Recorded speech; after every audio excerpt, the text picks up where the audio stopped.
black player to know this is what Mason Rudolph said. And I want y'all to be just as incensed as I was. So I want you to get him. Yep. Because I ain't done with him. Every chance I get, Skip, I'm going to get a flag. Every time we play Mason Rudolph. Because you know what? Every chance I get a chance to sack him, I'm going to try to dump all 275 pounds on his neck. Yep. But, Skip, I just hope, I hope, and I pray that Myles Garrett is not making this up. I really hope that that's not the case, that he's trying to provide cover for his actions. And for me, Skip, if he had done this, I'm like, Myles, you were wrong for this, but bro, I understand why you did it, and you deserve to do it. And people looking at him like, hold on, Myles, you mean to tell me, because just 2 weeks earlier, you said someone walked up to you and slapped you after you took a picture with him. Said he punched him in the face. Yes. Not slapped him, he punched him. Punched him. In downtown Cleveland in broad daylight at 3 p.m. And you guy got out of his car and said, hey, can I get a quick picture with you? Yeah. Rolled down his window, and he said the guy took the selfie photo with the two of them and just punched him in the face. And you did nothing. Okay. You smiled. He posted it on Twitter soon after. I just, the dichotomy of this, and not to say that it's not true, but I just hope, man, Myles did not make this up to provide cover, because, Skip, I just think that had it happened like he said it happened, I would have said immediately after the game, man, that's what he said. Why y'all think I reacted like that? Y'all know me. I'm not, because, Skip, you know, maybe in his reputation is he's a philosopher. He reads poetry. He's an intellectual. Intellectual guy. He is a deep thinker. And so, guys, y'all know me. Yep. That's not my personality. But for him to react like this, and I said it immediately, something was something said, but then he didn't say anything about it. Skip, I got to get that off me. I mean, the minute someone does something, I react a certain way. Well, let me explain to you why I reacted that way. But that's not what Myles did. And so I'm upset. I hope it's not true, but I'm equally as disappointed in Myles saying that this isn't true as I am with the NFL for putting this out. You don't do that, NFL, and you wonder why. Well, why can't there be trust between the NFL and players? Because you do stuff like this.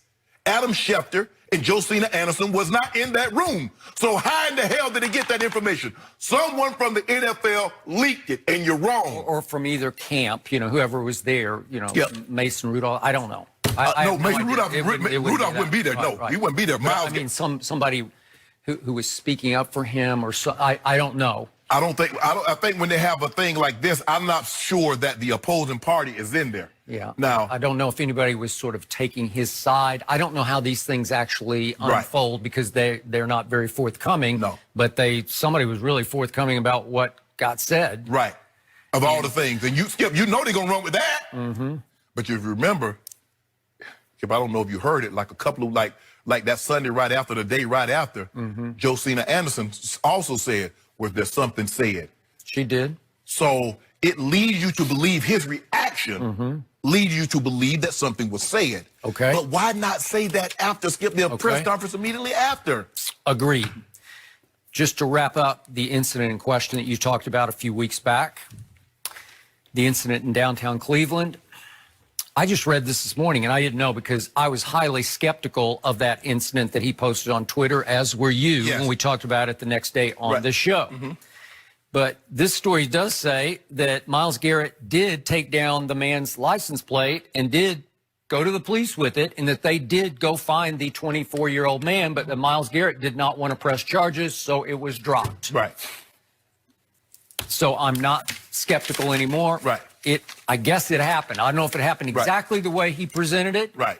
Punched you in the face, and you didn't get out of the car. I know what Shannon Sharp would have done at that moment. Skip, what's the likelihood? Because clearly you know who he was. What's the likelihood? I'm 6'2", 245. Myles Garrett is about 6'4.5", 275, 280. What's the likelihood? And known as one of the strongest weight room warriors in the league. Thank you. What's the likelihood of some common guy just wants to take a picture with me? I take a picture and he punches me. And take a shot at you? Right. Really? So it's even less likely it's going to happen to Myles Garrett. Not to say that it didn't happen, but hey. Okay. Whew. So does that incident have anything to do with this? No. No. So I'm going to be upfront about this on the record. I don't know whether the N-word was uttered or not. Right. I'm going to say this again for maybe the 1,000th time on TV to me, that word, and I'm talking about the N word ending in the hard ER, used by white people against black people, is simply the single most evil word in the English language. It is. I wish I could somehow eradicate it because it makes my skin crawl when I hear it in movies. And I know there's a place for it in historical movies, Right. but I cringe when I hear it. I same. Now, my experience with N-word scenarios is if, in fact, Mason Rudolph had uttered that word out of anger, frustration, whatever, but when you utter it, then it shows you, it exposes who you really are. Absolutely. But if he did utter it against Myles Garrett and it ignited that incident, then my experience is with the black player is going to go straight to the locker room after the game, and he's going to tell his black and his white brothers in the locker room, he called me the N-word. Right. Yesterday, several of the Browns were asked about, were you aware that Mason Rudolph says Myles Garrett called him the N-word? Right. Odell said, no, I was not aware of that. Jarvis Landry said, no, I wasn't aware of that. Baker Mayfield, who was highly critical of Myles right after the game live on Fox with Aaron Andrews, said, no, I wasn't aware of that. When you go, especially to the leader of the team, the quarterback, and say, hey, just so you know, he called me the N-word. Wouldn't you make everybody aware of that? Yeah. And to your point, you would just go public with it. Oh, yeah. Again, it would be up to him whether he wanted to keep it private or public, but your teammates would be made aware. Right. I think, why would you keep that to yourself all the way up to the hearing? Right. So it smacks of desperation, right? It does. So is it fair for me to say you are skeptical that it got used? Oh, I'm very skeptical. I'm very skeptical because, like you said, you say that word knowing what that word means, coming from a white player to a black player, and you reacting the way you did. So it would give you, it's like, okay, that explains why he reacted like that. Because we've never seen Myles Garrett act like that. And then, but you tell no one. You sit on it for over a week. It is hard to believe. Yes. But just to frame this, you remember the Riley Cooper episode with the Eagles. Riley Cooper, in that summer, it was training camp had just opened. It was at a concert. Country Western concert in Philadelphia. He's captured on cell phone video screaming the N-word in plural at black security guards. I'm going to whip all those. I whip all you ends up in here. Okay. And boy, it sent me over the edge. So the next day on ESPN, I'm saying, bridge burned, deal breaker, cut him. Right.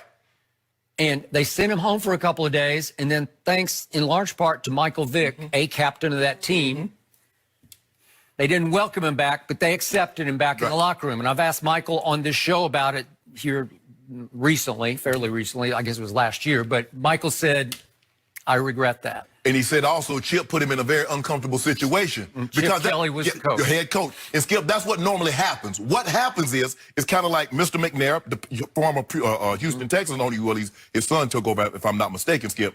When he said what he said, what do? They'll get the black, one of prominence, to go vouch for you.